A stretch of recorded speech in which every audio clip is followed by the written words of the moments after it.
Le conflit. Voilà une situation dans laquelle nous nous sommes tous retrouvés un jour ou l'autre, bien qu'ils prennent des formes très différentes selon les caractères.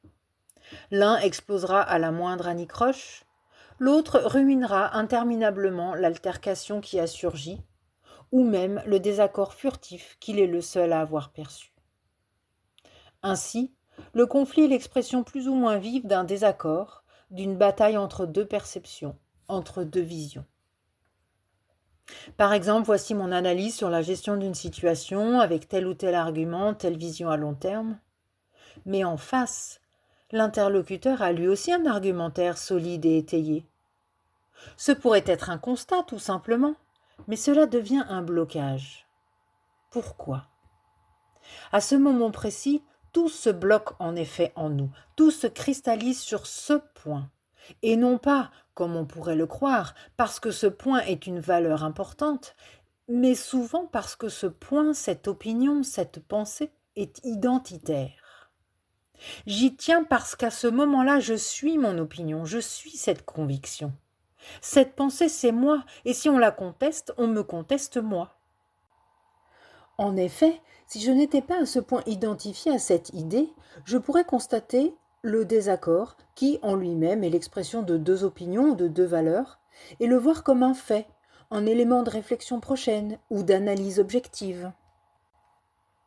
Mais ici, il n'est plus question d'objectivité. Il est question de gagner sur l'autre, de marquer son territoire, d'affirmer le moi. L'émotion qui accompagne cette situation est la colère. Elle envahit tout le champ de conscience, toute notre capacité à penser. Et il nous devient impossible d'entendre l'argument de l'autre. L'autre n'est plus un partenaire pour traiter d'un sujet, mais un adversaire, car nous nous sommes sentis contestés dans notre identité singulière. Quelle voie de sortie peut-on envisager ? Selon notre nature, notre éducation ou notre sensibilité, diverses options s'offrent à nous. On peut chercher absolument l'harmonie en refoulant sa colère et en niant le désaccord. Il s'agit d'un évitement qui privilégie une harmonie de surface. À l'opposé, on peut choisir, au nom de l'honnêteté intellectuelle, d'expliquer ce qui nous blesse, ce qui nous contrarie si fort, et ainsi déverser son malaise, voire sa rancœur sur l'autre.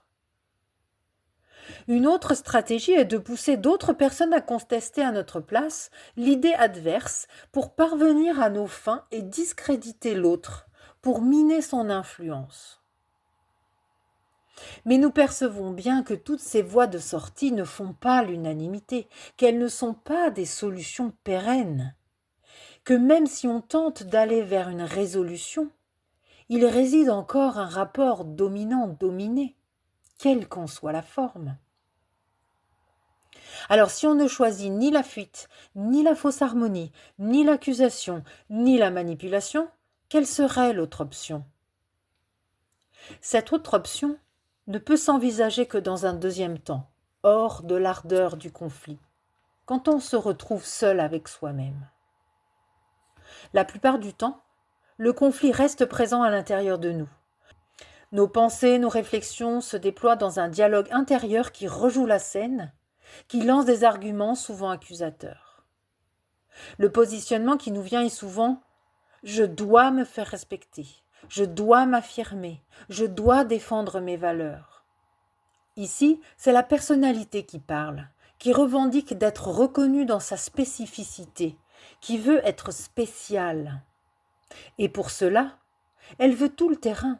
Elle ne peut laisser entrer aucune contestation, aucune autre note que la sienne, aucune autre partition que celle de son propre instrument. Elle a perdu de vue la partition commune d'un grand orchestre qui justement ne se joue pas avec un seul instrument. Finalement, le conflit qui s'est joué entre deux ou plusieurs personnes se mue en combat intérieur entre la voix tonitruante de la personnalité et la petite voix qui s'insinue discrètement. Suis-je vraiment le seul, la seule à avoir raison ?